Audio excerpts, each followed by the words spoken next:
Connaissance. Recherche. Sciences. Des sciences mathématiques. Théorie. Physique. Philosophie. Conférences. Archéologie. Environnement. Nature.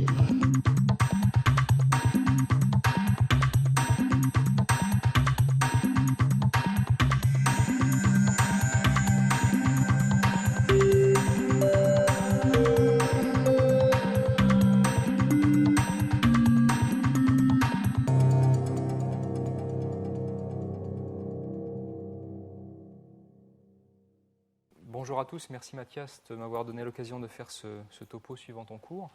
Je vais donc vous parler de diffusion simple un peu, et surtout de diffusion multiple, en essayant de faire en sorte que ce soit le plus simple possible, bien sûr. Et à la fin de mon exposé, dans la troisième partie, j'évoquerai des points qui sont en direct rapport avec ce que Mathias vient de mentionner, c'est-à-dire les matrices aléatoires. Alors, tout d'abord, un point de vocabulaire tout bête, quand est-ce qu'on parlera de diffusion simple ou de diffusion multiple? Si je pars de ce petit dessin où on imagine que j'ai un milieu homogène, au sein duquel il y a quelques petites hétérogénéités, par exemple quelques petits diffuseurs que j'ai ici représentés ou matérialisés par ces points verts. J'ai un point source et puis un observateur qui est là. Et je veux savoir ce que l'observateur reçoit quand la source lui envoie quelque chose. On conçoit naturellement qu'il y a plusieurs façons d'aller de la source vers l'observateur. Il y a des chemins qui vont en ligne directe, on parlera d'ondes pas diffusées. Il y a des chemins qui vont en ayant subi une collision sur un des diffuseurs. C'est justement ce qu'on appelle la diffusion simple. Et puis, il y a évidemment des trajets beaucoup plus complexes, comme celui que je suis en train de dessiner là, où on peut imaginer que l'onde rencontre 4, 5, 6, 7 diffuseurs successifs avant de finalement atteindre l'observateur. Alors ça, c'est la vision naïve et qu'on peut comprendre avec les mains. D'un point de vue un peu plus mathématique ou formel, si on écrit l'équation des ondes en régime monochromatique ici, dans un milieu hétérogène, ici dans un fluide hétérogène, elle peut se réécrire sous cette forme-là, où on a l'équation des ondes habituelle, avec en plus un terme source, et dans ce terme source apparaît cette fonction, ce mu de R. Ce mu de R, c'est une fonction qui est sans dimension et qui justement caractérise l'hétérogénéité, c'est-à-dire l'écart par rapport à la situation homogène ambiante où j'ai une seule vitesse de propagation qui est C0. Donc si j'avais mu de R égale 0, je me retrouve avec l'équation des ondes habituelles en milieu homogène. Le fait que j'ai ce mu de R, qui est inconnu, que je vais pouvoir modéliser comme aléatoire, fait que mon milieu est diffusant et que la solution à mon problème va être plus compliquée que ce que je peux avoir bien sûr en milieu homogène. Alors, la fonction de Green de cette équation, elle peut s'écrire assez simplement. La fonction de Green, c'est ce que verra l'opérateur, ce que verra l'observateur en R si le point S, lorsque j'ai une source ponctuelle en RS. Elle s'écrit sous la forme suivante, la fonction de Green en milieu homogène, donc le milieu qui a une vitesse du son, c'est 0, pardon, plus ce terme supplémentaire. Et dans ce terme supplémentaire, vous voyez que je retrouve la fonction de Green en milieu homogène, G0, mu, c'est-à-dire les hétérogénéités, et G, c'est-à-dire la fonction de Green en milieu hétérogène elle-même. Ce qui veut dire que cette équation se mord la queue, c'est en fait une écriture récursive de la solution, où pour exprimer la solution, j'ai besoin d'avoir la solution. Alors, évidemment, ce que je peux écrire, c'est un développement de cette écriture. Il suffit ici, sous l'intégrale, de remplacer le G de R1 RS par son expression. Donc G de R1 RS lui-même va s'écrire comme un G0 de R1 RS, c'est-à-dire je vais de R1 RS sans être diffusé, plus un terme supplémentaire. Et je vais pouvoir à nouveau recommencer ma petite substitution. Ici, je fais ça. Je vais aboutir à une somme d'une infinité de termes qui sont, bien, pour la fonction de Green totale de mon milieu hétérogène, la fonction de Green que j'aurais s'il n'y avait pas d'hétérogénéité, plus un terme qu'on appelle un terme de diffusion simple, parce que dans ce terme-là, les hétérogénéités, c'est-à-dire le terme mu, n'apparaît qu'une fois, plus un terme qu'on va appeler un terme de diffusion double, parce qu'on peut lui donner physiquement l'interprétation de propagation depuis RS jusqu'à un diffuseur, puis interaction avec ce diffuseur, puis propagation jusqu'à un autre diffuseur, puis interaction avec ce deuxième diffuseur, puis enfin propagation jusqu'à R, et puis un terme de diffusion triple, etc., etc., etc. Alors, ce qu'on fait en général, parce que c'est évidemment beaucoup plus simple, c'est qu'on supprime tous les termes d'ordre supérieur, et donc on espère que notre milieu sera suffisamment gentil pour qu'il n'y ait dedans que de la diffusion simple. Et donc on arrête ce développement, qui s'appelle ce développement de borne à l'ordre 1. Et c'est en général ce qu'on fait en imagerie médicale, en imagerie échographique. Et si on fait cette approximation de diffusion simple, du coup, comme Mathias le mentionnait tout à l'heure, il y a une correspondance très simple entre le temps d'arrivée d'un écho et la profondeur au sein du milieu inspecté, et c'est sur cette base qu'on arrive à construire une image du milieu. Maintenant, si on est dans une situation où ce sont les termes de diffusion multiple qui dominent et où la diffusion simple est très faible, cette relation entre temps et profondeur n'existe plus. Et en ce sens, l'imagerie au sens classique, au sens échographique, n'est plus possible. Alors, est-ce que ça arrive que la diffusion multiple domine la diffusion simple? Oui, ça arrive. Et ça va se produire lorsqu'il y aura un bon compromis entre plusieurs longueurs caractéristiques qui sont d'une part la longueur d'onde, d'autre part la taille des hétérogénéités avec lesquelles l'onde va interagir, et puis bien sûr l'absorption, il y en a toujours dans une manip, et on conçoit bien que les chemins de diffusion multiple d'ordre les plus élevés, ils vont avoir des trajectoires de plus en plus complexes, des trajectoires de plus en plus longues, et ce sont donc eux qui vont être davantage affectés par la présence d'absorption dans un matériau. Donc, ce que la diffusion multiple apporte d'embêtant, quelque part, l'absorption la compense en mangeant ou en atténuant les chemins de diffusion multiple les plus longs. Alors, quelques exemples de situations physiques où on rencontre de la diffusion multiple, j'ai essayé de les choisir dans des domaines assez variés. En sismologie, par exemple, si vous étudiez un séisme, alors là, c'est dans des bandes de fréquences typiques de l'ordre du hertz, on va dire entre une fraction de hertz et quelques hertz, au maximum quelques dizaines de hertz. Vous avez derrière les premières arrivées, donc les arrivées directes entre l'épicentre du séisme et puis la station sismique. Vous voyez apparaître tout un tintamarre que les sismologues ont baptisé la coda sismique. Cette coda sismique, elle peut s'étendre sur plusieurs minutes, alors que l'événement, le tremblement de terre en lui-même, ne dure que quelques secondes. Et il peut être prouvé, j'en dirai un mot tout à l'heure, que l'origine physique de cette coda, c'est bien de la diffusion multiple. Et ce sont effectivement des phénomènes qu'on observe dans les zones où la croûte terrestre est particulièrement hétérogène. À plus petite échelle dans le laboratoire, et pour rester dans le domaine de la physique des roches, dans les roches poreuses, alors là on est plutôt avec des fréquences qui sont de l'ordre du mégahertz, on peut observer aussi dans des roches, à condition qu'elles soient suffisamment poreuses, ces codas de diffusion multiple. On les observe également au laboratoire, par exemple dans un autre matériau poreux qui est l'os. Ici c'est un échantillon d'os trabéculaire, donc vous avez une image de la structure interne. Toujours autour de quelques mégahertz, ce type d'échantillon peut être siège de diffusion multiple des ultrasons. Un peu plus basse fréquence, lorsqu'on est à quelques centaines de kilohertz, dans le béton, il y a de la diffusion multiple des ultrasons, ce qui est très embêtant pour le contrôle non destructif des structures en béton. Là, vous voyez que dans le béton, il y a une foule d'hétérogénéité, il y a des granulats de plus ou moins grande taille, et ce sont elles qui sont responsables de l'existence de diffusion multiple des ultrasons dans le béton. Il y a également des situations que notamment Carsten Dreger et Julien de Rosny ont beaucoup étudiées au laboratoire où on s'intéresse là pas tellement à des diffusions sur des hétérogénéités réparties aléatoirement, mais plutôt à des réverbérations dans des cavités qui peuvent avoir une forme chaotique. C'est le cas de cette cavité qui a une forme de billard coupé sur un de ses bords. C'était ici un billard de silicium dans lequel on injecte une onde acoustique au point A et on mesure ce que reçoit le point B. La multiplicité des temps de transport possibles, des trajets possibles entre A et B, fait apparaître des signaux qui ressemblent aux fameuses codas des sismologues et dont on peut étudier les propriétés, notamment les propriétés statistiques.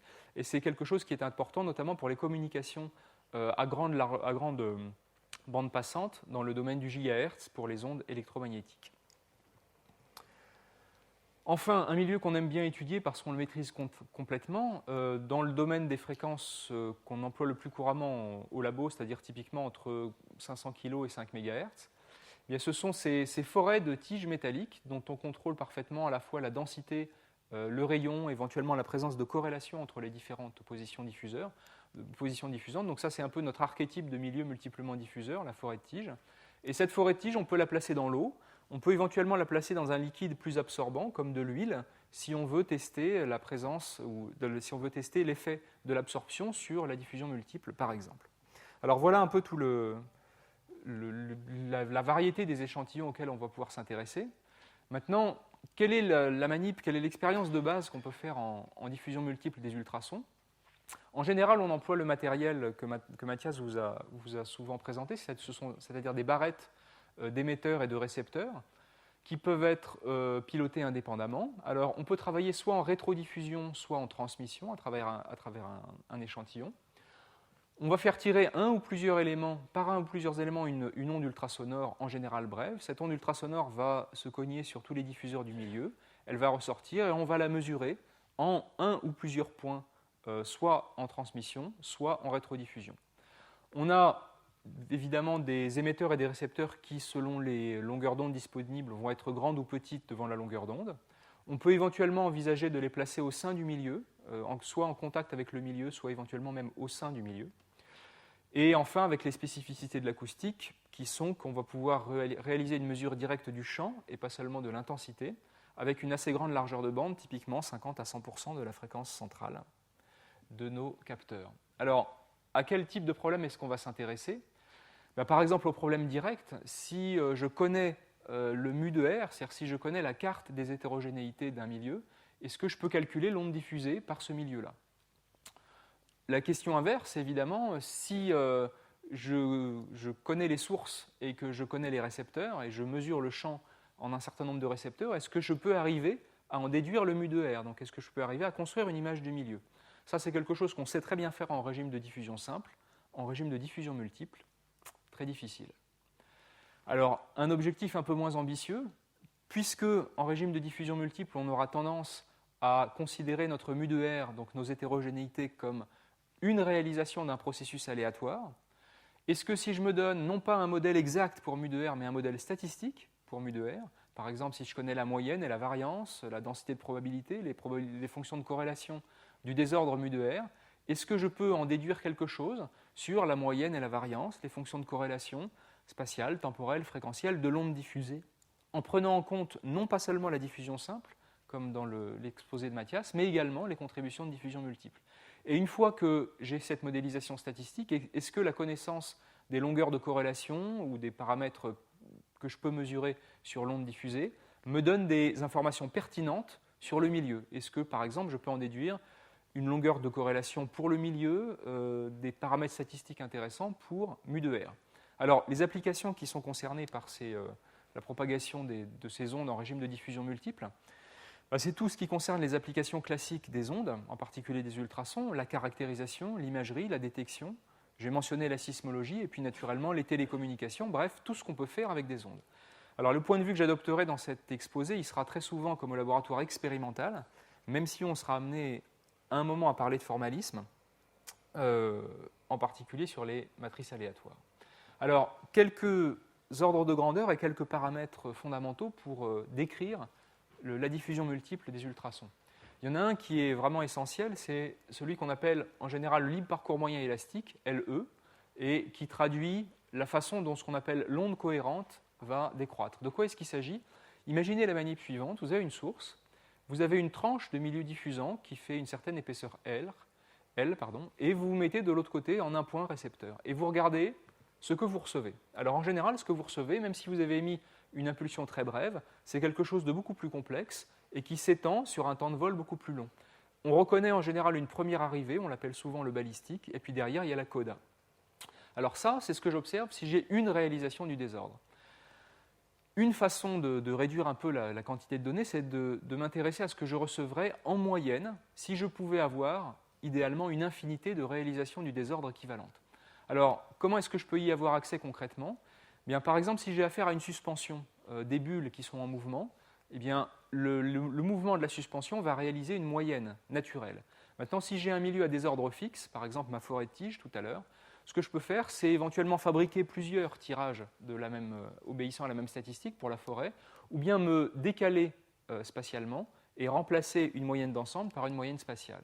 Si je fais ça, je vais m'intéresser non pas à l'onde observée sur une réalisation, mais à la valeur moyenne de l'onde observée sur une réalisation. C'est ce qui est noté ici, ce phi avec des brackets pour dire valeur moyenne.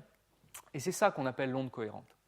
Alors, cette onde cohérente, son comportement est régi par une équation qui s'appelle l'équation de Dyson, et dont je donne dans les approximations les plus simples le résultat. L'intensité de cette onde cohérente, c'est-à-dire le module au carré de la valeur moyenne de l'onde, décroît tout bêtement exponentiellement avec l'épaisseur traversée. Et la longueur caractéristique d'atténuation, qui est donc une atténuation ici de l'onde cohérente due à la diffusion multiple, c'est ce fameux paramètre LE. Alors évidemment, LE, il va dépendre du nombre de diffuseurs et des propriétés statistiques de diffuseurs. En gros, il y a deux types de milieux. Dans les milieux discrets, par exemple les forêts de tiges ou les cristaux de bulles ou les nuages de bulles, vous avez des milieux pour lesquels on a la répétition d'un même diffuseur en un grand nombre. Eh bien, formule bien connue, dans l'approximation des milieux dilués, et à supposer qu'il n'y ait pas de corrélation entre les positions diffusantes, un ordre de grandeur pour ce libre parcours moyen, c'est tout simplement 1 sur n fois sigma t. Sigma t, c'est la section efficace de diffusion d'un diffuseur. Donc plus elle est élevée, plus ce diffuseur a un pouvoir diffusant élevé. Et le petit n qui est là, c'est la densité de diffuseurs, en nombre de diffuseurs par unité de volume ou par unité de surface. Si maintenant on est dans un milieu où le désordre est continu, donc dans ce cas-là, les hétérogénéités sont décrites par une fonction mu de R, eh bien, ce LE peut s'écrire, alors je ne l'ai pas écrite parce que l'expression est assez compliquée, simplement comme une fonction de la fonction de corrélation des hétérogénéités. Et donc, mesurer ce LE va nous donner un renseignement sur la fonction de corrélation des hétérogénéités, c'est-à-dire de la fonction mu que j'ai introduite tout à l'heure. Alors ça, ce premier paramètre, LE, il porte sur l'onde cohérente, c'est-à-dire sur la valeur moyenne du champ transmis. Maintenant, je peux m'intéresser à d'autres choses que la valeur moyenne du champ transmis. En particulier, je peux m'intéresser à l'intensité de l'onde transmise. Et si j'écris l'intensité de l'onde transmise et que je fais la moyenne de l'intensité, et non plus l'intensité de la moyenne, comme tout à l'heure, eh bien, je vois apparaître deux termes. Dans la moyenne de l'intensité, je vois apparaître d'abord l'intensité cohérente, et puis il y a la valeur moyenne des fluctuations. Là, quand j'ai décomposé tout à l'heure phi, j'ai dit phi égale phi moyen plus un delta phi, qui est évidemment à moyenne nulle. Quand je m'intéresse au carré ou au module au carré de ce terme-là, je vais voir apparaître le carré de ce terme-là et aussi le carré de ce terme-là, qui évidemment ne pourra pas être à moyenne nulle puisque c'est un carré. Alors, si je m'intéresse à l'intensité de l'onde observée, je vais donc voir apparaître cette partie-là que je recherche et puis cette partie-là que j'ai déjà caractérisée. Alors, l'intensité de l'onde observée, c'est quelque chose qui est gouverné par une équation plus compliquée que l'équation de Dyson, pour faire simple, qui s'appelle l'équation de Bethe-Salpeter, et dont la résolution est extrêmement complexe, mais qui peut se simplifier à condition d'adopter une approche incohérente. Je mets approche incohérente entre guillemets. C'est une approche qui va consister à traiter les ondes comme des particules classiques, et donc à oublier complètement que des ondes sont des objets qui peuvent interférer, et parfois, une onde plus une onde, ça peut nous donner 0, alors qu'une particule plus une particule, en principe, nous donne 2 particules, en tout cas au sens classique. Alors, si on adopte cette approche incohérente, en fait, on va traiter la propagation des ultrasons dans un milieu désordonné comme on traiterait la propagation d'une bille dans un flipper, rebondissant sur toutes les hétérogénéités, c'est-à-dire sur tous les rebonds, sur toutes les cailloux qui peuvent faire rebondir ma bille au sein du flipper. Alors, je ne vais pas entrer dans le détail des équations pour essayer d'être le plus large possible, mais l'équation de Bethe-Salpeter qui gouverne le comportement de l'intensité, en particulier ce qu'on appelle l'intensité spécifique, elle peut se simplifier, moyennant certaines approximations, en une équation qui est bien connue, notamment des opticiens, mais aussi des astronomes, qui est l'équation du transfert radiatif.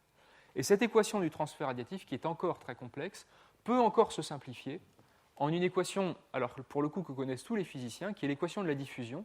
Et cette équation de la diffusion, en fait, on la rencontre partout, dans tous les problèmes de statistiques, par exemple quand on fait des marches aléatoires, mais on la rencontre aussi beaucoup en thermodynamique, c'est l'équation de la chaleur. C'est aussi l'équation qui gouverne le comportement de la diffusion de particules d'encre que vous laissez se diffuser progressivement dans de l'eau, par exemple. Et cette équation est particulièrement simple et on peut donc très facilement la résoudre. Alors, juste un point sur les grandeurs caractéristiques qui interviennent quand on raisonne sur le transfert radiatif, sur l'équation de la diffusion. J'ai dit que j'assimilais dans cette approche incohérente la propagation des ondes à la propagation de particules, donc des objets qui n'interfèrent pas au sens ondulatoire entre eux. J'imagine que envoyer mon onde, c'est comme lancer un ensemble de billes au départ avec une direction bien fixée sur un ensemble de choses qui vont faire rebondir les billes. Et puis si j'attends un petit peu, chacune des billes va subir plusieurs rebonds, donc elles vont avoir tendance à changer de direction. Puis si j'attends encore un petit peu, je m'attends à observer une espèce d'isotropisation progressive des différentes directions des billes. Eh bien, les paramètres qui gouvernent, ou plutôt qui décrivent l'évolution de cette situation, qui décrivent comment est-ce qu'un ensemble de billes, en subissant des diffusions progressives, voit sa distribution de vitesse évoluer, c'est d'une part ce qu'on appelle l'intensité spécifique. L'intensité spécifique, en termes classiques, c'est quelque chose qui est proportionnel au nombre de particules ou à la densité de particules au point R et ayant un vecteur vitesse dans la direction U, donc se propageant dans la direction U. Il y a d'autre part le courant. Donc le courant moyen de particules, c'est tout simplement alors un courant en direction et en intensité. Si je connais le nombre de particules au point R se propageant dans la direction U, je peux calculer quelle est au point R la direction U en moyenne prise par l'ensemble de mes particules. Et puis je peux aussi, au lieu de moyenner sur U fois I, je peux moyenner tout simplement sur U et simplement dire quel est le nombre de particules au point R indépendamment de leur direction de propagation U. Et c'est cette chose-là qui est proportionnelle en termes ondulatoires à la densité locale d'énergie, donc en termes classiques, le nombre de particules qui se trouvent au point R à l'instant T, c'est cette chose-là qui, au temps long, obéit à la très simple équation de diffusion dont je vous rappelle qu'elle est une version ultra simplifiée de l'équation rigoureuse qui, elle, est l'équation de Bethe-Salpeter. Alors quand j'ai dit au temps long, c'est au temps long devant quoi ?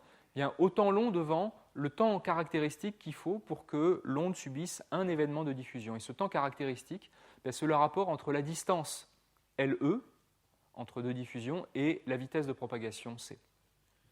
Alors, le coefficient de diffusion qui apparaît là, dans l'équation de diffusion, à quoi est-il relié ? Vous voyez que ce coefficient de diffusion il est égal à 1/3 de C, la vitesse de propagation des ultrasons, fois L étoile, et ce L étoile, ça n'est pas tout à fait LE, c'est L étoile, c'est LE divisé par 1 moins un terme que j'ai noté ici, cosinus moyen. Et ce cosinus moyen, qu'est-ce que c'est ? Si vous reprenez un diffuseur unique, par exemple une bulle ou une tige individuelle, ce diffuseur il a une section efficace de diffusion qui fait qu'il a un certain diagramme de rayonnement. Il va par exemple plutôt diffuser vers l'avant, ou plutôt diffuser vers l'arrière, ou plutôt diffuser sur les côtés. Bref, on peut calculer pour une onde qui arriverait sur un diffuseur élémentaire, quel est l'angle moyen, ou quel est le cosinus de l'angle moyen avec lequel cette onde est diffusée. Et c'est ce terme-là qui apparaît. Alors quand on a affaire à des diffuseurs isotropes, c'est très simple. Pour un diffuseur isotrope, la valeur moyenne du cosinus est nulle, et donc il n'y a pas de différence entre L étoile et LE. En revanche, quand on a des diffuseurs très anisotropes, en particulier des diffuseurs qui diffusent le plus vers l'avant, ce qui en général se produit dans des régimes haute fréquence, bien, le cosinus est plus proche de 1, et dans ce cas-là, L étoile peut être plusieurs ordres de grandeur, ou en tout cas plusieurs fois supérieur à LE. Alors, chose que je pense beaucoup de gens connaissent, si je regarde la solution de l'équation de la diffusion, que j'ai présentée tout à l'heure, alors dans un cas super simple, c'est-à-dire dans le cas où j'ai l'espace infini sans condition ou limite particulière, cette solution, je peux la représenter en fonction de R et de T. Alors, je peux adopter deux visions pour la représenter. Je peux la représenter à un instant fixé, donc je fixe le temps, et je regarde comment est-ce que mon nuage de particules, mon nuage de billes, est réparti. Eh bien, cette équation ou cette solution me dit qu'il se répartit tout simplement de façon gaussienne, avec, pour largeur caractéristique de la gaussienne, quelque chose qui est en racine de dt. Et ça, c'est ultra connu. Si vous libérez des particules d'encre dans un volume idéalement infini d'eau, et que vous regardez quelle est la taille moyenne ou l'écart quadratique moyen, la distance quadratique moyenne parcourue par l'encre au fil du temps, eh bien, la distance quadratique moyenne parcourue au fil du temps, elle est en racine de temps. Alors une autre façon de représenter cette solution, c'est de se fixer du point de vue de l'observateur et de se dire, à une distance r de l'endroit où j'ai injecté l'encre, je regarde comment varie le nombre de particules que je vois évoluer en moyenne au cours du temps. Et c'est toujours la même courbe, mais cette fois-ci représentée à r fixé en fonction du temps. Et là, je vois que le temps caractéristique qui apparaît, ce temps caractéristique de diffusion, il est donné par r au carré divisé par d, r la distance entre le point source et le point d'observation, et d la fameuse constante de diffusion. Donc on voit que c'est ce coefficient de diffusion, lui-même relié à la microstructure du matériau, qui va gouverner la façon dont l'intensité se propage en moyenne dans mon milieu multiplement diffuseur. Alors, quelques exemples de mesures expérimentales pour essayer de palper un peu plus concrètement un milieu multiplement diffuseur. J'ai ici une expérience où c'est l'expérience représentée tout à l'heure, j'ai une source, un ensemble de récepteurs de l'autre côté, ici 127, et puis je traverse une tranche de milieu multiplement diffuseur. Alors ici, vous avez les signaux qui sont représentés en niveau de couleur, avec sur l'axe des abscisses le temps, et sur l'axe des ordonnées, le numéro du transducteur récepteur. Donc dans la première expérience, on est tout simplement dans un milieu homogène, dans l'eau, et ce qu'on voit, c'est un très joli petit front d'onde avec une courbure sphérique qui arrive évidemment d'abord sur le transducteur le plus proche, et puis un peu plus tard sur les transducteurs les plus éloignés. Maintenant, je fais l'expérience, mais je ne suis plus simplement dans l'eau, j'intercale un milieu multiplement diffuseur, donc c'était une forêt de tiges, avec pour épaisseur 7 mm. Du coup, que se passe-t-il ? Je vois toujours le front balistique qui domine, et puis derrière, il y a des arrivées secondaires qui sont dues aux diffusions simples, doubles, triples, quadruples, à l'intérieur de ma tranche multiplement diffusée. Et évidemment, la forme temporelle de ce que reçoit par exemple un des transducteurs, ici c'est le transducteur du milieu, le 64, devient de plus en plus complexe et de plus en plus longue. Si j'augmente l'épaisseur traversée, évidemment, ce qui se passe, vous voyez ici je la double, 15 mm, je la double encore, 30 mm, ce qui se passe c'est que l'amplitude du front balistique devient de plus en plus faible et que l'amplitude des fronts secondaires, donc des fronts diffusés 2 fois, 3 fois, 4 fois, 5 fois, elle au contraire devient de plus en plus importante. Et il y a même un moment où l'amplitude du front balistique devient inférieure à l'amplitude des arrivées secondaires. Alors, ça, c'est le champ que je peux observer sur une réalisation. Tout à l'heure, j'ai dit attention, le champ décroît exponentiellement. Ce qui décroît exponentiellement en intensité, c'est le champ moyen. Donc, pour pouvoir observer en manip ce champ moyen, il ne faut pas que je me contente d'une réalisation. Il faut que je moyenne sur, ici, 80 tirages, donc 80 positions, par exemple, à l'intérieur du même échantillon. Et que fait apparaître la moyenne ? Vous voyez que la moyenne va faire ressortir de ce qu'il y a sur une réalisation la valeur moyenne. On voit que la partie balistique est très fortement renforcée. Mais vous voyez aussi qu'il n'y a pas que la partie balistique. Il y a des choses qui résistent à la moyenne et qui sont derrière la partie balistique. Donc j'insiste là-dessus pour dire que dans le champ cohérent, c'est-à-dire que ce que je peux mesurer après partie moyenne, il n'y a pas que le balistique, mais il y a aussi des contributions secondaires. Ces contributions secondaires, en fait, je n'aurai pas le temps d'en dire grand-chose, mais elles proviennent de résonances individuelles des diffuseurs. Et la résonance a tendance à ralentir la propagation de l'onde, et c'est pourquoi on a des arrivées cohérentes, mais qui arrivent après le front balistique. Alors, c'est l'intensité de cette onde-là, donc l'onde cohérente, qui décroît exponentiellement avec l'épaisseur traversée. Et je peux le vérifier expérimentalement. Ici, vous avez justement le coefficient de transmission pour l'intensité de cette onde cohérente en fonction de l'épaisseur traversée à une première fréquence. Et la mesure de cette pente va me donner le libre parcours moyen pour cette fréquence. À une autre fréquence, je vois que j'ai une pente différente.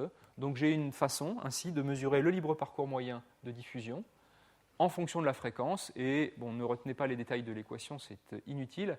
Mais tout simplement, ici, c'est une confrontation entre les résultats expérimentaux, avec plus ou moins une barre d'erreur, et des modèles à l'ordre 1 ou à l'ordre 2, prenant en compte éventuellement la présence de corrélation entre modèles diffusants.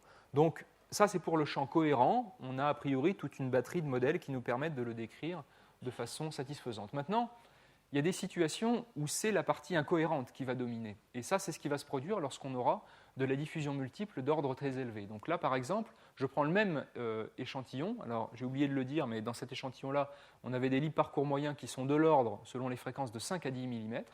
Et là, je me place à une épaisseur de 70 mm, donc quelque chose qui est 7 à 10 fois plus grande que le libre parcours moyen. Donc je traverse 7 à 10 libres parcours moyens. Donc ça, c'est une situation où il reste pratiquement plus rien du champ cohérent.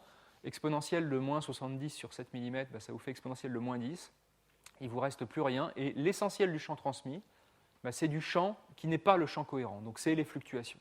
Donc là, j'ai tout un tintamarre. C'est la coda qui a complètement écrasé le balistique. Et ce à quoi je peux m'intéresser, c'est l'intensité de ce tintamarre. Et l'intensité de ce tintamarre, si j'ai eu un suffisamment grand nombre de collisions, la théorie prévoit qu'elle doit être bien régie par l'équation de la diffusion. Et aux surprises, ça marche très bien, puisqu'ici, alors on ne la voit pas très bien, mais vous voyez qu'il y a une courbe rouge ici, qui s'ajuste parfaitement aux données expérimentales en bleu. En fait, cette courbe rouge, c'est la solution de l'équation de la diffusion. Alors en ayant pris ici les bonnes conditions limites, puisqu'ici on n'avait pas un milieu infini, mais on avait une tranche de milieu d'épaisseur 80 ou 70 mm.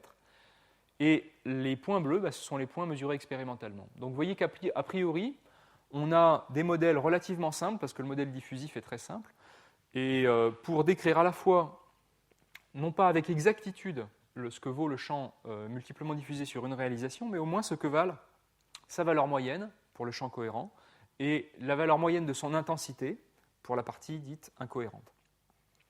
Alors, ça, ce sont des choses qu'on peut faire assez facilement en laboratoire et qui supposent, quand on fait des mesures en transmission, qu'on ait accès à deux phases de l'échantillon. Ce n'est pas souvent le cas, notamment, alors là je vous ai donné un exemple en contrôle non destructif, mais au fond on pourrait se poser la même chose en imagerie médicale ultrasonore.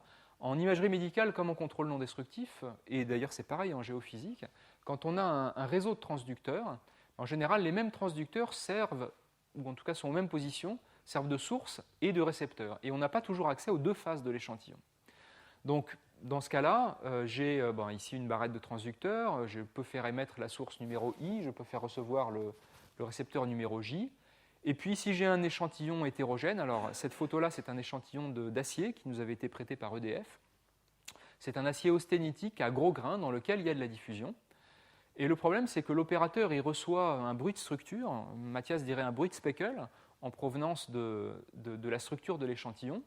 Mais une question qui est fondamentale si on veut réussir à faire de l'imagerie ou de la détection dans ce genre de pièces, c'est de savoir est-ce que le bruit de structure, donc est-ce que ce que je mesure, ce fameux speckle, est-ce qu'il provient d'événements de diffusion simple ou est-ce qu'il provient d'événements de diffusion multiple? S'il provient que de diffusion simple, j'ai de la chance de pouvoir faire de l'imagerie à l'intérieur de ce milieu. Si c'est de la diffusion multiple, ça risque d'être beaucoup plus compliqué. Alors, il y a une manip très élégante et qui nous vient à l'origine d'optique et de physique du solide, mais qu'on peut adapter aux ultrasons, et qui nous permet de répondre à la question est-ce que ce que je vois, c'est de la diffusion multiple ou de la diffusion simple? Cette manip, c'est ce qu'on appelle la manip dite de rétrodiffusion cohérente, et on va voir que ce phénomène de rétrodiffusion cohérente, c'est un marqueur, donc une signature caractéristique de présence de diffusion multiple. De quoi s'agit-il? Alors dans le principe, c'est très simple. On travaille en rétrodiffusion, on a une barrette.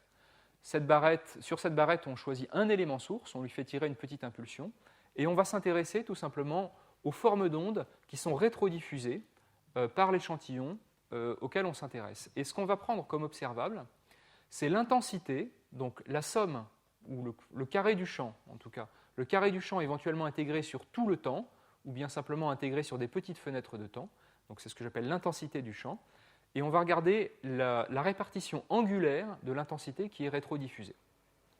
Alors, cette intensité, on pourra la regarder en régime stationnaire si on intègre sur tous les temps possibles, ou en régime dynamique, c'est-à-dire si on la regarde dans des petites fenêtres de temps et qu'on fait glisser ces petites fenêtres de temps.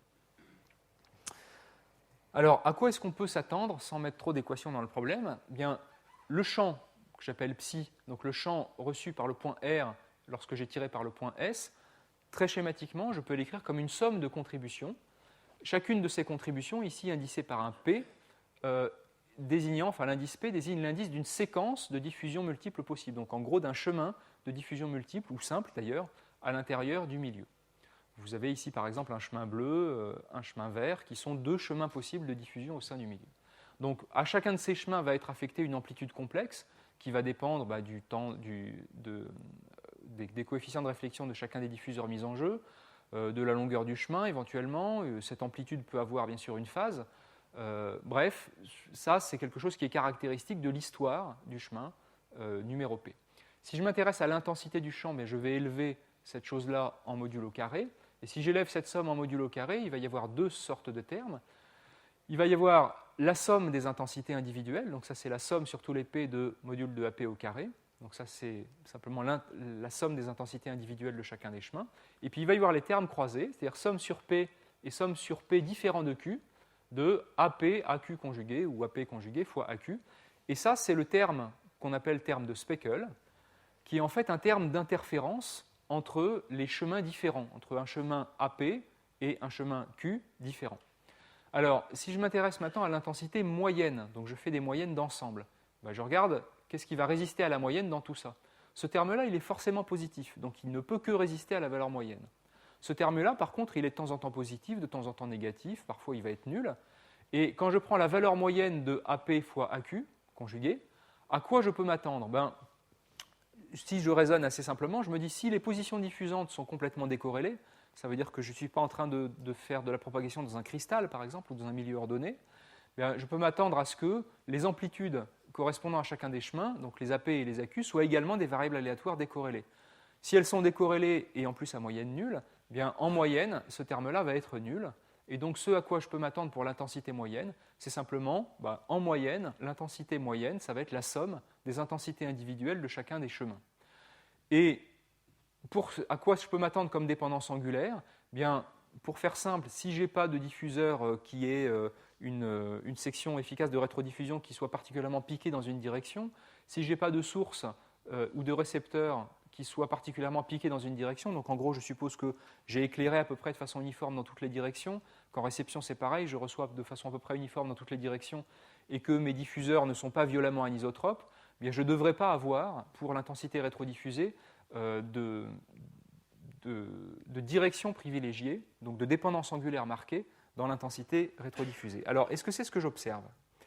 Alors, pas vraiment. Vous voyez, ça c'est un résultat expérimental, mais attention, ça c'est un résultat expérimental justement sur une réalisation du désordre. J'ai choisi comme milieu la forêt de tige de tout à l'heure. Vous voyez que vous avez ici l'angle qui varie grosso modo entre moins 20 degrés et 20 degrés autour de la direction d'illumination. Et puis là, c'est l'intensité représentée en unité adimensionnée, donc l'intensité de l'onde rétrodiffusée à la fréquence de 1,3 MHz. Et je vois une forêt de pics, il y en a un petit peu partout. Pourquoi?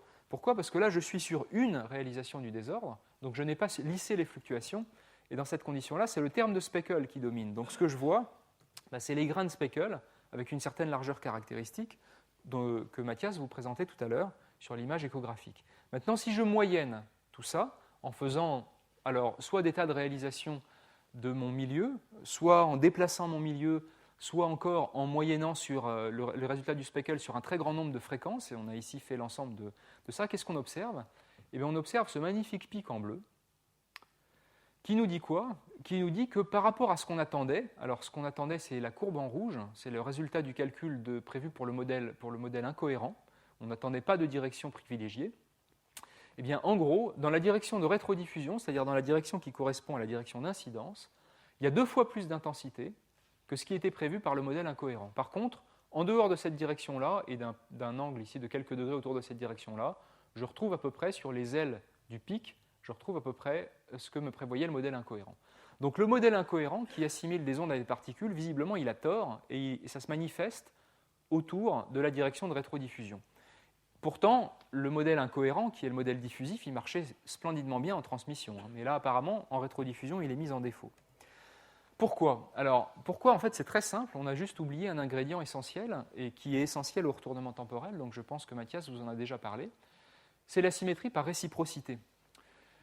Si vous êtes dans un milieu, même dans un milieu multiplement diffuseur, même dans un milieu complètement aléatoire, même dans un milieu dont les positions diffusantes sont parfaitement indépendantes les unes des autres, à partir du moment où vous avez une séquence de diffusion multiple, vous pouvez dire que chaque chemin de diffusion multiple, et vous avez par exemple ici un chemin de diffusion multiple qui est représenté, et c'est un chemin pour lequel la source et le récepteur sont confondus, donc ça correspond à θ égale 0, ça c'est une situation de rétrodiffusion, je regarde ce qui se passe lorsque la source et le récepteur sont confondus. Pour chacun des chemins de diffusion qui sont mis en jeu, de diffusion multiple qui sont mis en jeu, je peux trouver un petit frère que j'ai appelé ici P-, P- c'est le petit frère de P+, qui est un chemin différent de P+, parce que vous voyez que P+, il est parcouru dans ce sens-là, P-, lui, c'est le chemin qui est parcouru dans ce sens-là. Puisqu'il y a réciprocité, ces 2 chemins, ils existent simultanément, ils sont nécessairement forcément en phase, pourtant, ce n'est pas les mêmes chemins, donc ce sont des chemins qui sont différents, mais qui ont nécessairement exactement la même phase. Qui ont exactement la même phase, pourquoi? Parce que, ici, la source et le récepteur coïncident de façon exacte. Du coup, si pour n'importe quel chemin de diffusion multiple, je peux trouver un frère jumeau qui a exactement la même phase que lui, ça va être à l'origine d'un terme supplémentaire. Dans ma somme de 3 termes, je vais avoir le speckle, je vais avoir le terme dit incohérent, c'est-à-dire la somme des intensités individuelles, et puis je vais avoir, dans le cas où la source et le récepteur coïncident, je vais avoir ce terme qui est un terme d'intensité, un terme d'interférence, entre 2 chemins différents, mais au lieu de les appeler P et Q, je les appelle P+, et P-, parce qu'ici, le deuxième, ce n'est pas n'importe lequel par rapport au premier, c'est le réciproque du premier.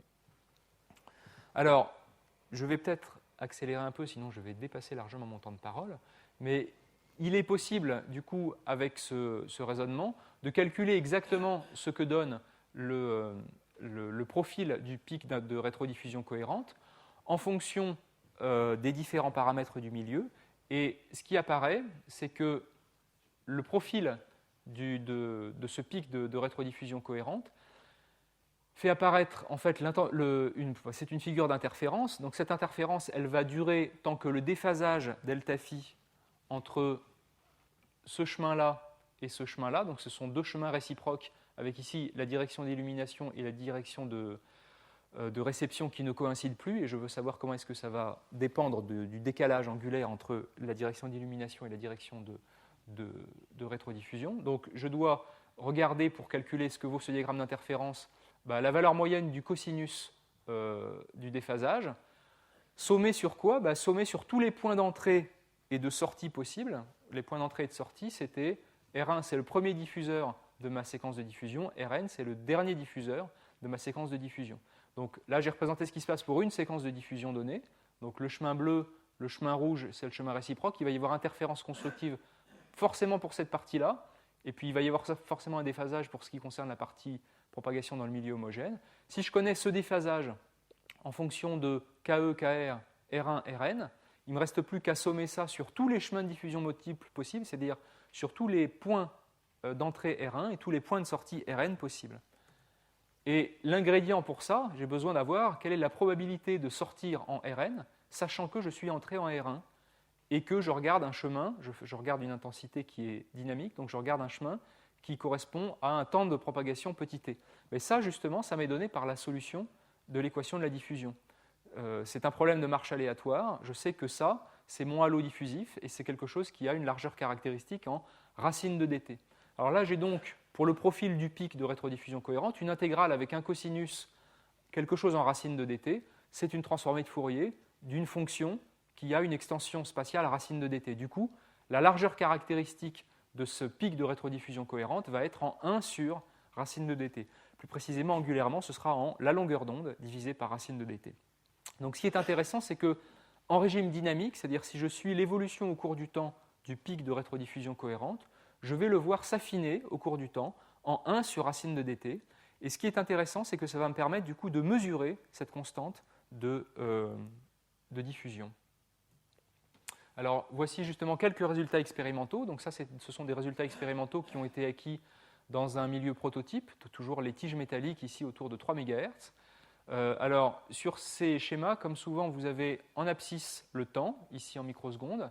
En ordonnée, vous avez l'angle de rétrodiffusion, l'angle que j'avais appelé θ tout à l'heure. Donc l'angle θ égale 0, c'est-à-dire qui correspond à source égale récepteur, c'est ici. Et puis là, je suis vers des angles négatifs ou positifs. Et ce qui est représenté ici, c'est l'intensité moyenne qui est rétrodiffusée vers la barrette, donc en fonction du temps et en fonction de l'angle. Et ce qui est frappant, c'est qu'au temps court, on a une distribution à peu près plate, et puis au temps long, on voit apparaître ce pic de rétrodiffusion cohérente, et la largeur caractéristique de ce pic devient de plus en plus fine. Alors, de ça, on peut déduire deux choses. On peut déduire d'abord que, oui, il y a de la diffusion multiple dans le milieu. S'il n'y avait que de la diffusion simple, je n'aurais pas pu avoir ce pic de rétrodiffusion cohérente.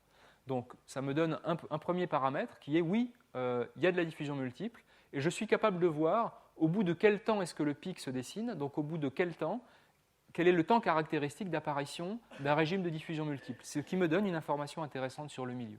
Et puis, si j'ai la chance d'avoir des données expérimentales aussi propres que celles-là, je peux même essayer de fitter l'affinement de d'ajuster plutôt l'affinement de cette courbe par un modèle théorique et d'en tirer une mesure précise de la mesure de la constante de diffusion dans mon milieu multiplement diffusant. Alors, ce n'est pas seulement une manip de laboratoire, on peut aussi la faire dans d'autres contextes qui sont beaucoup plus compliqués. Ici, par exemple, en géophysique, Éric Larose et Ludovic Margerin, il y a quelques années, ont fait l'équivalent de cette manip-là en Auvergne, sur des volcans. Pourquoi des volcans? Parce que ce sont des zones particulièrement hétérogènes, donc on pense qu'elles étaient particulièrement des bonnes candidates pour être sièges de diffusion multiple. Et le principe de la manip est la même. Vous avez ici un réseau de géophones qui enregistre les vibrations du sol. Et puis vous avez ici un opérateur qui va taper sur une forte plaque métallique avec une masse. Donc il va mettre en vibration, comme si on avait ici une source à la position de ce géophone. On va enregistrer le champ qui est rétrodiffusé sur tous les autres géophones. Et on va s'intéresser à la valeur moyenne de l'intensité rétrodiffusée en fonction du temps. Et ce qui est intéressant, c'est que, alors évidemment ici, la qualité et le nombre des moyennes est moins propre que ce qu'on peut faire dans une manip en labo, c'est normal, mais ce qu'on regarde, c'est qu'au temps court, eh bien, il n'y a pas de direction privilégiée pour la rétrodiffusion, et puis au fil du temps, vous voyez, avec un temps caractéristique qui est ici de l'ordre de entre 1 et 1,5 secondes, on voit clairement apparaître une surintensité qui atteint presque le facteur 2. Alors, ce n'est pas assez pour faire du qualitatif précis, mais c'est au moins suffisant pour avoir un ordre de grandeur du temps par caractéristique de diffusion dans ce sous-sol, ici, typiquement de l'ordre de 1 seconde, ce qui permet d'estimer le libre parcours moyen de diffusion dans cette structure hétérogène qui est la couche superficielle de mon volcan. Alors, on ne l'a pas fait que dans des volcans, on l'a fait aussi dans l'os. Je vous ai montré tout à l'heure une photo d'os en vous disant qu'il y avait de la diffusion multiple dans l'os, mais on a été capable de la mettre en évidence et de mesurer le coefficient de diffusion des ultrasons dans une structure poreuse comme l'os, et notamment de le mettre en relation avec ce qui fait la microarchitecture de l'os, en particulier la densité minérale osseuse. Et évidemment, on a trouvé que dans les zones où l'os était le plus poreux, eh bien, la constante de diffusion était la plus élevée, alors qu'elle était beaucoup plus faible dans les zones ici où il y avait justement des travées d'os qui étaient beaucoup plus proches, donc ici, beaucoup plus de difficultés pour l'onde à se propager et à diffuser. Alors j'en viens à la troisième partie de mon exposé, qui va concerner les matrices aléatoires et ce qu'on peut en dire en milieu diffuseur. Alors Mathias vous a déjà beaucoup parlé de la méthode Dort. Une chose qui est importante, c'est que, au fond, quel que soit ce qu'on fait avec nos fameux réseaux de transducteurs, que ce soit en transmission, en rétrodiffusion, que ce soit pour faire de l'imagerie, de la détection, de la formation de voix, de la mesure de rétrodiffusion cohérente, au fond, toute l'information dont on a besoin, toute l'information, elle est disponible dans la matrice des réponses interéléments, c'est-à-dire cette matrice de toutes les réponses H, I, J de T avec I l'élément source, J l'élément récepteur. Si vous mesurez H, I, J pour tous les I possibles et tous les J possibles, vous avez toute l'information qui est là-dedans, et le reste, ça n'est que du post-traitement finalement. Alors, pourquoi s'intéresser fondamentalement aux matrices aléatoires ? D'abord, il y a un intérêt fondamental pour la question, parce que la théorie des matrices aléatoires a été développée et qu'elle a donné lieu à des résultats qui ont une portée générale. Donc on s'intéresse à savoir si dans le cas des ultrasons, on pourra en tirer profit ou pas. Dans le contexte des télécommunications, ça a notamment beaucoup d'importance pour prédire la capacité d'un canal de communication, notamment en présence de diffusion multiple ou de milieux multiplement diffusants. Et puis, pour la détection et l'imagerie, évidemment, c'est quelque chose de très important. Mathias vous a déjà parlé de la méthode Dort. La méthode Dort, c'est une méthode matricielle qui marche très bien lorsqu'on a une cible ou un petit nombre de cibles à l'intérieur d'un milieu homogène. Et dans ce cas-là, si par exemple vous avez 3 cibles dans un milieu homogène, Dort est capable de trouver dans la matrice H les 3 vecteurs singuliers et les 3 valeurs singulières qui correspondent à chacune des 3 cibles, et à partir de là, de faire de l'imagerie, de la détection sur ces cibles. Maintenant, l'âge Dort ne marche bien qu'en diffusion simple, d'une part, et que lorsque le nombre de cibles est petit devant le nombre d'éléments qu'il y a dans le réseau. Ici, dans mes réseaux de tiges, typiquement, j'ai 2000, 3000, 4000 tiges, alors que je n'ai au maximum qu'une centaine de diffuseurs, d'éléments sur mon réseau. Dans ce cas-là, que donne la méthode Dort ? Est-ce que je peux m'inspirer de la théorie des matrices aléatoires pour en déduire des résultats intéressants du point de vue de Dort ? Alors, je rappelle rapidement, parce que je pense que Mathias l'a déjà fait, le principe de la partie d'acquisition de la matrice de la réponse interélément. Donc, je tire avec l'élément numéro I, je reçois avec l'élément numéro J, ça me donne une matrice de signaux. Sur cette matrice, je vais faire une analyse temps-fréquence élémentaire, c'est-à-dire que je vais simplement tronquer mes signaux en fenêtres qui peuvent éventuellement être des fenêtres adjacentes ou des fenêtres qui se recouvrent. Et à l'intérieur de chacune de ces fenêtres, je vais faire tout bêtement une transformée de Fourier discrète.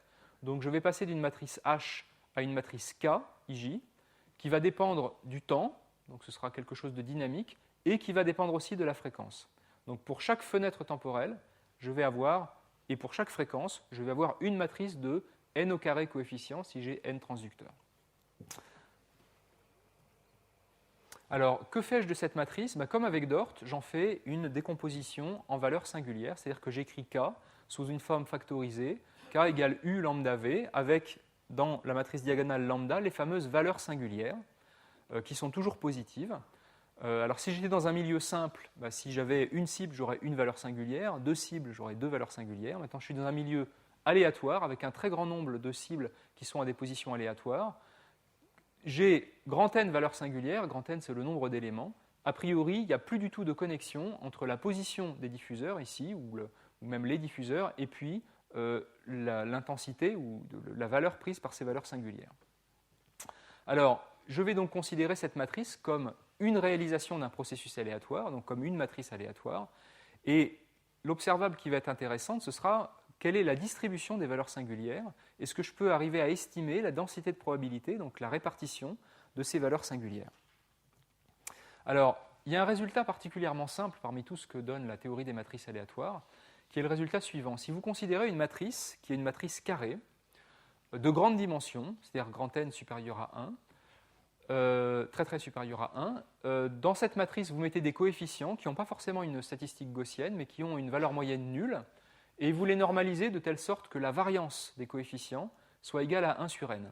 Eh bien, la densité de probabilité, c'est-à-dire la répartition des valeurs possibles pour les valeurs propres lambda, pour les valeurs singulières lambda, elle est donnée par cette loi très simple qui s'appelle la loi du quart de cercle. Alors, c'est en fait une loi asymptotique, elle ne marche que pour n tendant vers l'infini. Mais on verra que c'est souvent une très bonne approximation. Et donc, cette loi du quart de cercle, qui a une forme particulièrement simple, la première des questions à laquelle on s'est s'intéresser, c'est est-ce qu'on l'observe expérimentalement ou pas quand on est en régime de diffusion multiple? Alors, on choisit ici de se placer en régime de diffusion multiple, donc on ne considère les signaux multiplement diffusés qu'à partir de temps qui sont très grands devant le temps caractéristique de diffusion, dont j'ai parlé tout à l'heure. Donc on est sûr que là-dedans, il n'y a pas de diffusion simple du tout, il n'y a que de la diffusion multiple. Voilà par exemple à quoi ressemble sur une réalisation à un instant donné, une fréquence donnée, la partie réelle de la matrice K. Donc là, vous avez l'indice de l'émetteur J, l'indice du récepteur J.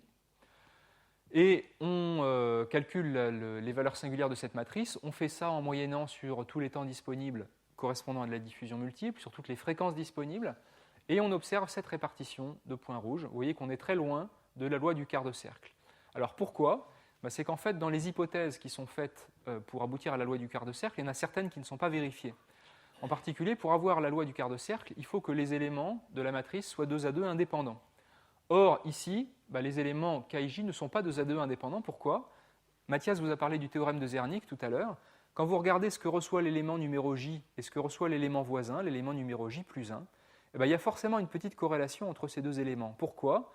Ce que vous recevez, ça émane d'un halo, alors qui, même s'il vient de diffusion multiple et non pas de diffusion simple, ce halo, vous pouvez le voir comme une source secondaire qui a une taille caractéristique, donnée par quoi? Typiquement par racine de dt, la fameuse taille du halo diffusif. Et donc, vous avez une longueur de corrélation, si vous observez ce halo diffusif à une distance a, qui est donnée par la longueur d'onde multipliée par a divisée par le racine de dt. Donc, il y a forcément une petite corrélation, au moins entre voisins. Alors, ça dépend de la distance à laquelle vous observez, bien sûr, et des ordres de grandeur pour racine de dt. Alors, comment faire pour s'affranchir de cette corrélation? 2 méthodes. Soit vous supprimez, par exemple, un élément sur 2, ce qui est l'élément le plus simple, soit vous incorporez les corrélations dans le modèle. Et du coup, vous avez alors pas de solution analytique, une solution purement numérique, et qui a une forme beaucoup plus compliquée que la simple loi du quart de cercle.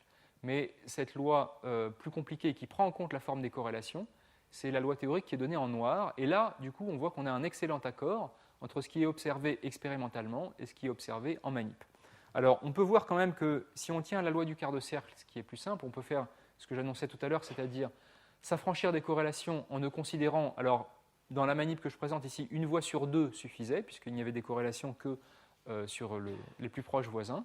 Et si je ne considère par exemple que les éléments de rang pair, alors vous voyez que je retrouve ici la loi du quart de cercle, c'est la loi théorique, et les ronds blancs qui sont là, ce sont les résultats expérimentaux après moyenne sur un grand nombre de fréquences et un grand nombre de temps.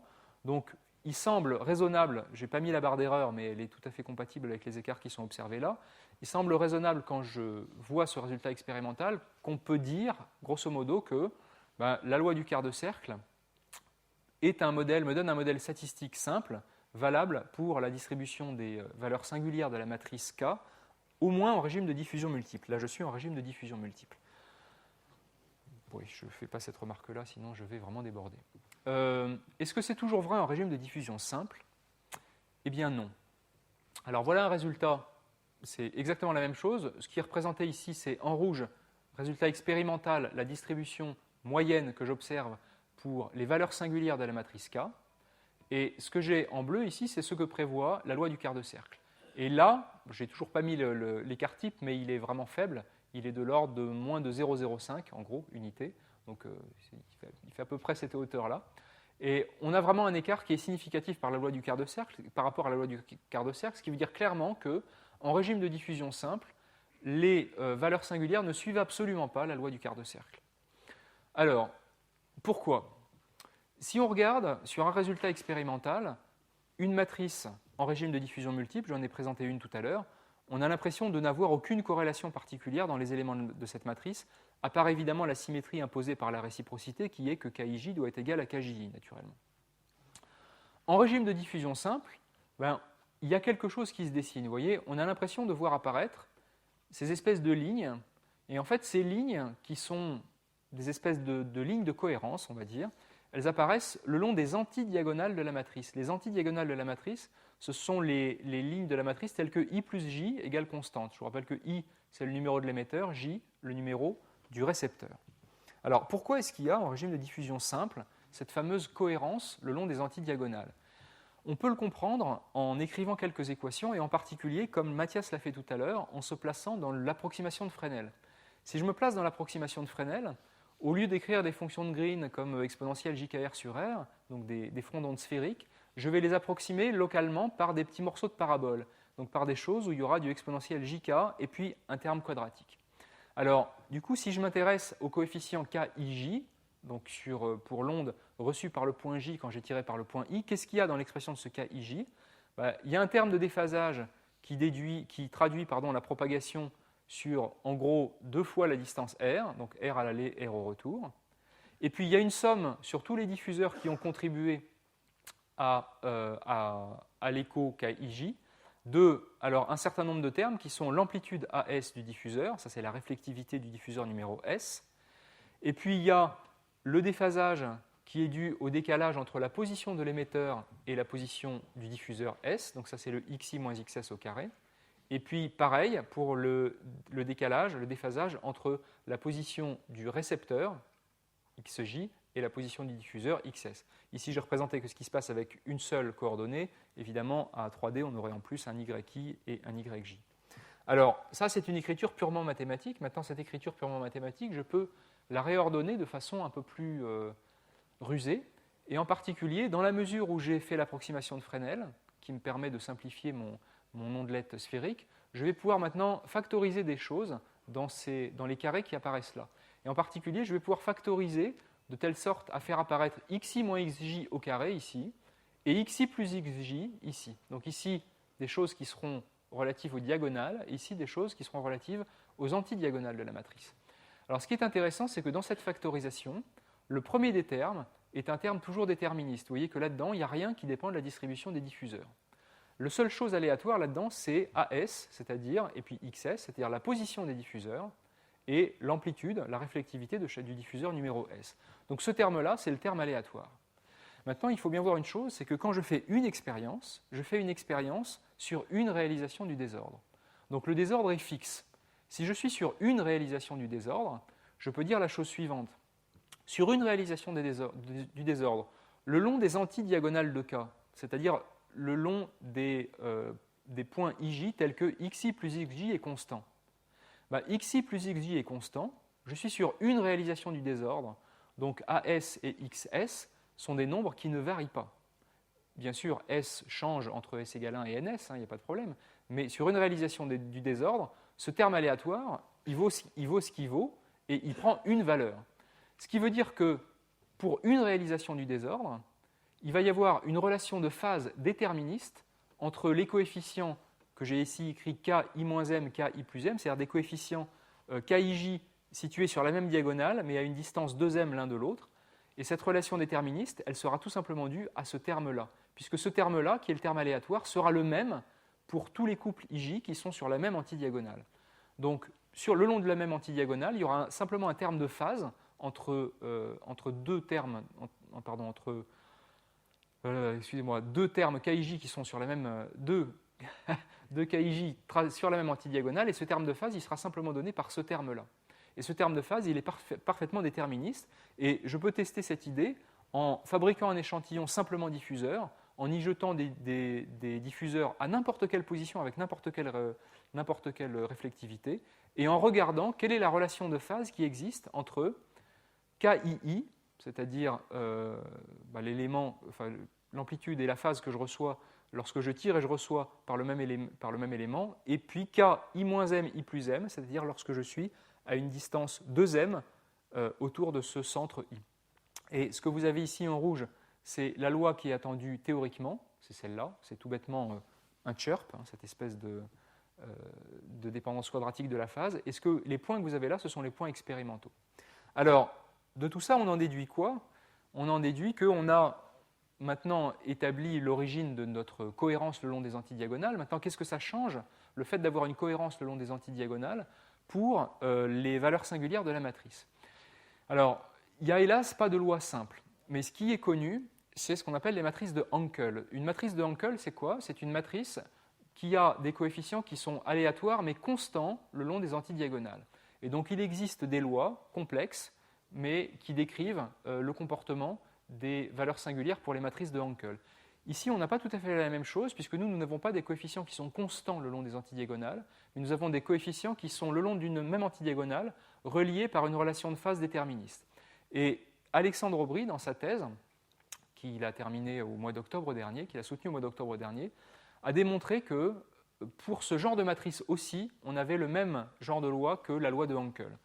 Et ce que vous avez ici, c'est une confrontation des résultats expérimentaux de tout à l'heure avec ce que prévoit la loi de Hankel pour une matrice de même dimension. Et vous voyez que du coup, on a un excellent accord entre théorie et expérience. Alors, de ça, on voit déjà deux choses intéressantes, qui est d'une part que si je suis en régime de diffusion multiple avéré, je sais que pour ma matrice K, je vais pouvoir utiliser le modèle de la loi du quart de cercle pour essayer de faire des prédictions sur les valeurs prises par les valeurs singulières de cette matrice. Et ça, ce sera important pour faire de la détection.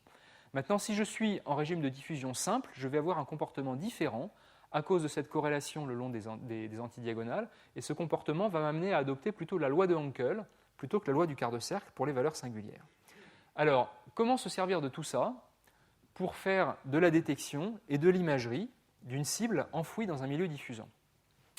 Alors, la manip dans le principe est très simple. Vous avez par exemple une forêt de tiges multiplement diffusante, et à l'intérieur de cette forêt, vous placez une tige plus grosse que les autres, donc une cible que vous cherchez à détecter.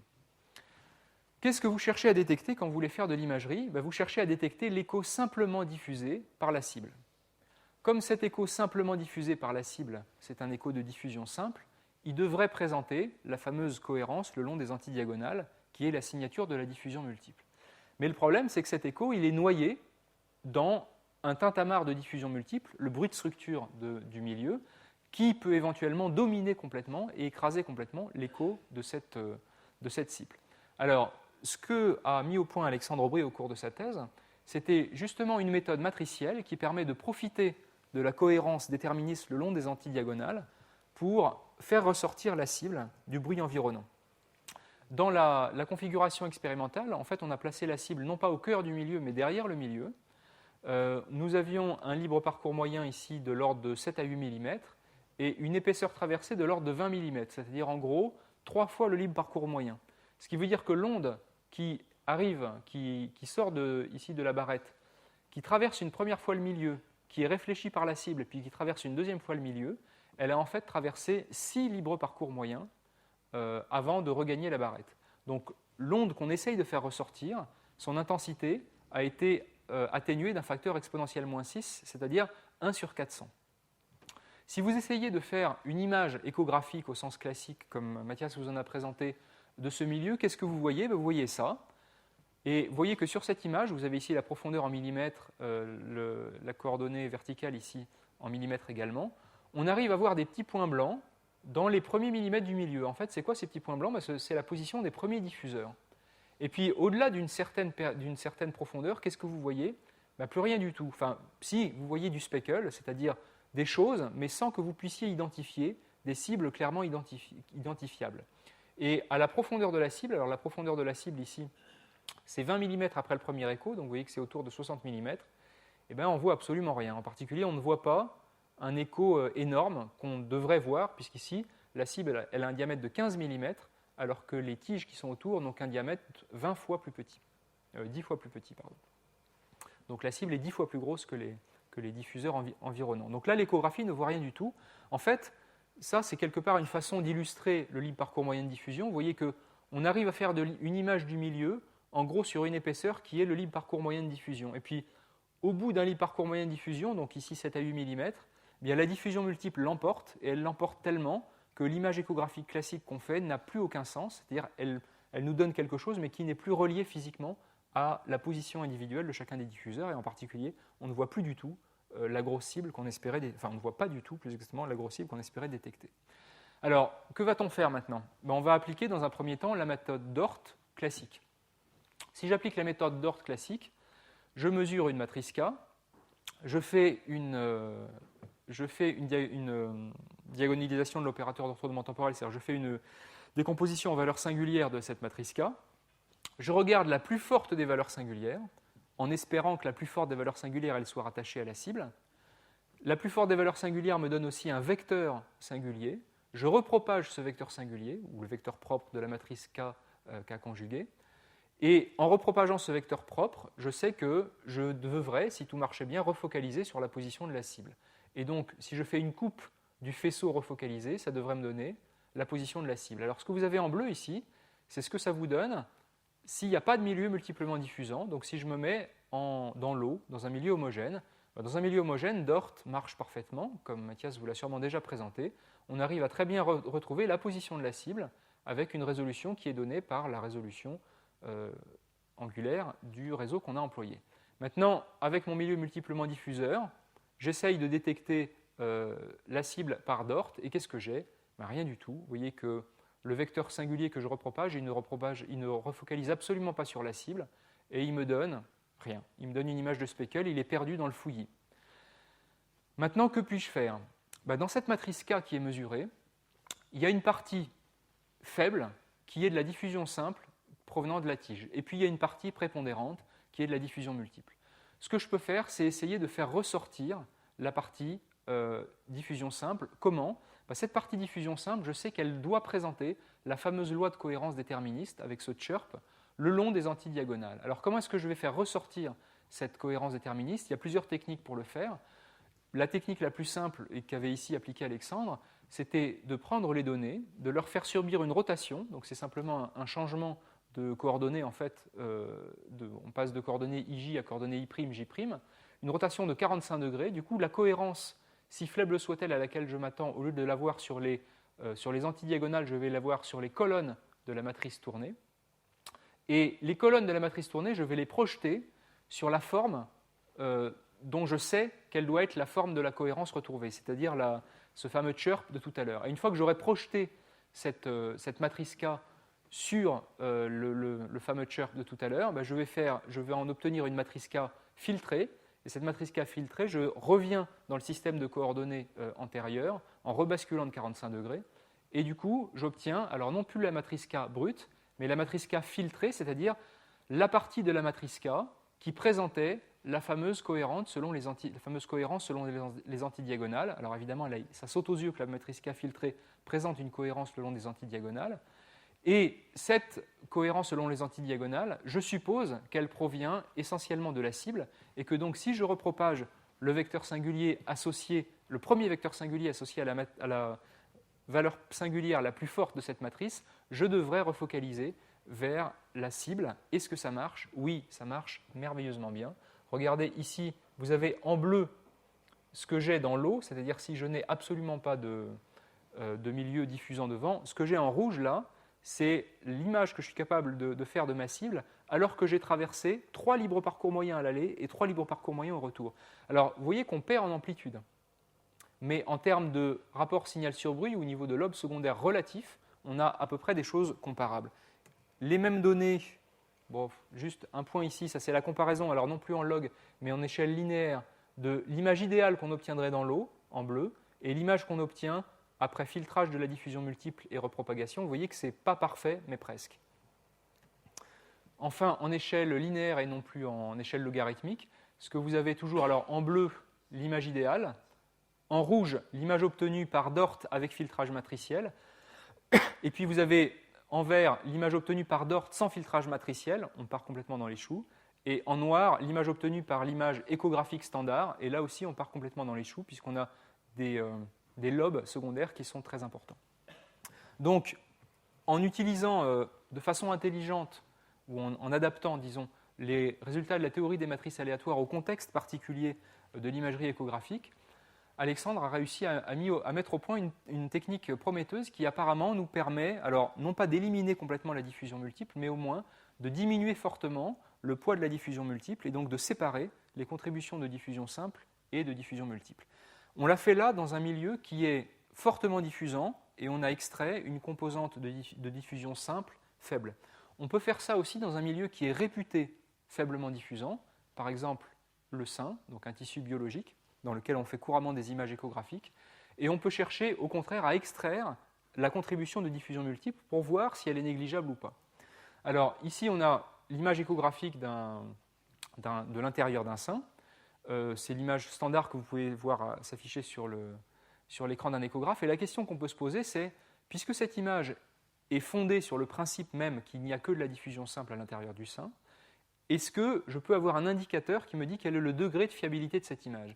Et le degré de fiabilité de cette image, ce serait de mesurer quel est au fil du temps, et donc dans la profondeur inspectée au fond du sein, quel est le pourcentage de l'intensité rétrodiffusée qui provient de la diffusion multiple relativement à l'intensité totale.